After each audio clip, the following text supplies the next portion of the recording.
और अब आपको बताएं कि पाकिस्तान स्टॉक एक्सचेंज में तेजी का रुझान है। 100 इंडेक्स 500 से ज्यादा पॉइंट्स के इजाफे से 57,600 पॉइंट्स की सतह अबूर कर गया।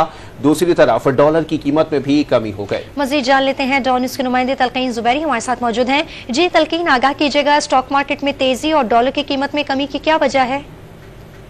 पाकिस्तान स्टॉक एक्सचेंज में आज भी हम देख रहे हैं कि तेज़ी के जो नए रिकॉर्ड का सिलसिला है वो जारी है। मार्केट में खासी तेज़ी जो है नज़र आ रही है। आगाज़ से ही इस वक्त तकरीबन 500 से 2.5 पॉइंट्स का हंड्रेड इंडेक्स में इजाफा नज़र आ रहा है। अब तक जो हंड्रेड इंडेक्स जो है 57,600 की जो सतह है वो अबूर कर चुका है। वॉल्यूम्स खासे बेहतर मार्केट में नज़र आ रहे हैं। आज हम देख रहे हैं कि मार्केट में जो है वो डिफरेंट सेक्टर में जो है एक्टिविटी बहुत ज़्यादा नज़र आ रही है। खासतौर पर थर्ड लेयर स्क्रिप्ट में बहुत ज़्यादा मार्केट में काम होना शुरू हो गया है, जिसकी वजह से हम देख रहे हैं कि मार्केट में वॉल्यूम भी जनरेट हो रहे हैं। दूसरी तरफ कहा जा रहा है मार्केट तजज़ियाकारों की जानिब से कि IMF से जो मुज़ाकरात हुए हैं उसमें तवक्को है कि IMF से जो है किसी वक्त 20 महीने में जो है वो 70 करोड़ डॉलर की कर्जे की किस्त मिल जाएगी, जिसकी वजह से मार्केट में खासी एक्टिविटी देखी जा रही है। दूसरी तरफ हम देख रहे हैं कि डॉलर की कीमत में जो इजाफे का सिलसिला था वो रुक गया है और डॉलर की कीमत में कमी का सिलसिला शुरू हुआ है। आज भी हम देख रहे हैं कि तकरीबन 50% की डॉलर की कीमत में इंटरबैंक मार्केट में कमी नजर आ रही है और इंटरबैंक मार्केट में हम देख रहे हैं कि डॉलर जो है तकरीबन 285 रुपये 50 पैसे के ऊपर जो है वो ट्रेड कर रहा है। इसके अलावा जो नवंबर में कर्जे की किस्त मिलेगी उसके बाद जो है ज़र मुआवजा के ज़खायर बेहतर होंगे तो पाकिस्तानी रुपया आने वाले दिनों में मज़ीद मजबूत होगा, जिसके असरात जो है हम देखेंगे कि आने वाले दिनों में रुपये में भी नजर आएंगे और स्टॉक मार्केट में भी नजर आएंगे। क्योंकि जब रुपये में जो है वो हम देखेंगे कि कदर में उसमें इजाफा होगा